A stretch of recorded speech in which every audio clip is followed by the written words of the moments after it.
page with the Orlando Sentinel and FM 96.9 The Game's Mike the Bulldog Bianchi. On JRR. Bulldog Sports page brought to you by Kaufman and Lind Injury Attorneys. What do you say there, Mike Bianchi? How about my man last night, my Red Sox center fielder, Jarren Duran, getting it done in the Major League Baseball All-Star Game. Hits a 2-run homer in the 5th last night. That provided the winning edge for the AL as they win 5-3. Duran was also named the All-Star Game MVP. The AL, what have they won now? 10 of the last 11 All-Star games.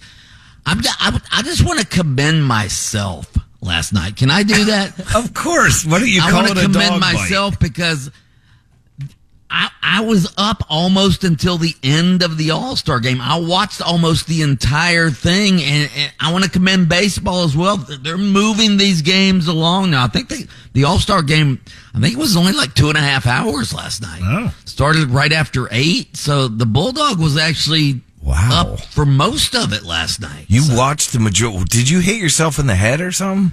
No, I was on the couch. I mean, I dozed off a couple of times, but I was up for most of the game. Picturing the dog there on the couch with a bucket of, or a bowl of popcorn on his belly. Yeah, maybe a cold beer and a koozie there on the coffee table. Yeah, it was fun. And Paul Skeens, watching him start the game, that guy's unbelievable, by the way. The Pittsburgh Pirates rookie, the number 1 overall draft pick. I mean, he comes out throwing over 100 on almost every pitch. So, he was the first rookie to start an All-Star game since 1995. I don't know who did it in 1995, but yeah. Throwing over 100 on almost at least they're playing real instead of what does football come to now with the Pro Bowl? It's the Pro Bowl games. It's the flag football. Flag football and dodgeball. Yeah, absolutely. By the way, we were talking yesterday about the national anthem singer, Ingrid Andress, who butchered the national anthem during the Home Run Derby on Monday. Well, guess what? She was trashed when she was singing.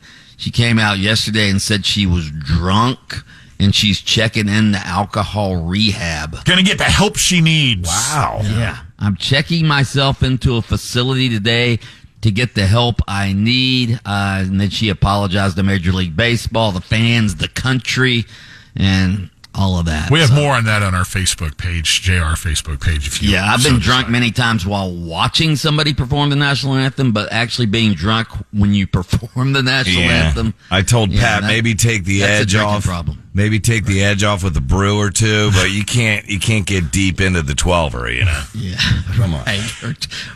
Or a fifth of Jack Daniels before singing the national anthem. Hey, dog! Yesterday I clicked on the coverage of the SEC meetings there in Dallas, and I came in the middle of a conversation. I thought this was great because the point of the conversation was SEC fans better get used to not having an undefeated team anymore. Yeah. Think about that for a second. Well, I mean, I think a lot of conferences are gonna have to get used to that. I mean, with these conference expanding, you're not gonna. I mean, you've got Texas and Oklahoma joining the SEC. Yeah. And let's face it, Alabama is not going to be Alabama anymore with Nick Saban gone. They'll probably come back to the pack a little bit. Georgia, of course, is probably the power of the league right now. But yeah, and plus you're going to be able to have a couple of losses and get into the playoff now. I mean, you can get into the playoff probably if you go 10-2 in the SEC, you're probably going to make the playoff. Yeah, it segged into that conversation, and then it was Feinbaum going, do we get 4 or maybe 5 teams into the playoff? Of course, Feinbaum right, is the SEC such a flag. homer. Your nemesis. Yeah. By the way, speaking of the SEC meetings, the SEC's coordinator of officials said yesterday that the SEC will not penalize players who do the old horns down sign to taunt Texas, you know? Right. The Big 12 used to penalize players for that, but I guess the SEC's not going to do it. So I don't know. I think they should. Feelings. Huh? It's nothing. I don't think. I think you should legislate a little respect little sportsmanship. I have no problem with penalizing players for taunting the other team with the horns down gesture. Yeah, I have no problem with that taunting. It's when somebody's doing the slit your throat thing. I mean, we got to draw the line there, you know. Right. Well, I would penalize him for the horns down. No, I don't think so. I don't think you should penalize for that. Like Pat's saying, that's just a pussification, dude. It's going to happen.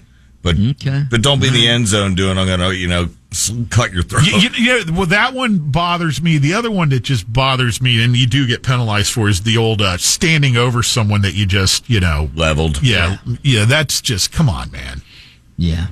Speaking of college football, we sort of expected this, but it actually happened yesterday. The U.S. Department of Education, an official from there, essentially said, hey, Title IX and gender equity rules do apply to future revenue dollars that schools share with college athletes, which essentially is saying that, hey, the schools aren't just going to be able to pay the football players, $100,000 per player and not pay the women's swimming team the same. So get ready for that. So if these schools think they're just going to pay the football players, that's not going to happen. That's not going to happen because the U.S. Department of Education says women, because of Title IX, they need to be compensated equally with the male athletes. Good. Maybe that'll slow down the whole NIL craze, too, to where it brings it back to a little more normal. Well, that's a separate revenue stream. Oh, yeah. Yeah, that'll be, I think the NIL will be separate, but the schools themselves, which of course are taxpayer-funded institutions, I actually agree. I mean, why should the third team offensive lineman get more money than the Olympic gold medal swimmer? I mean, who's really more valuable to the school, the second team long snapper or the Olympic gold medalist? I'm with you. Well, there'd be people who would argue that the second team long snapper is. They're not going to be paying the dude in lane 3, though, right? Oh, God. Okay, we'll move on. Orlando City on the road tonight. That's right. Nashville. Hopefully they can keep winning. As we talked about earlier this week, they're above the playoff line now. They've won 3 in a row. Facundo Torres has been a beast out on the pitch. So hopefully they can continue to win tonight. So we shall see. All right. The Bulldog, Mike Bianchi, host of Open Mic on AM 740 and FM 96.9 The Game, drops in here for the sports page each morning on JR, brought to you by Kaufman and Lind. Listen to Under Oath with attorney Jeff Kaufman every Saturday morning, 7:30 on FM 96.9 The Game. You can catch extended versions by searching Under Oath with Jeff Kaufman on your favorite streaming platform. Oh, oh.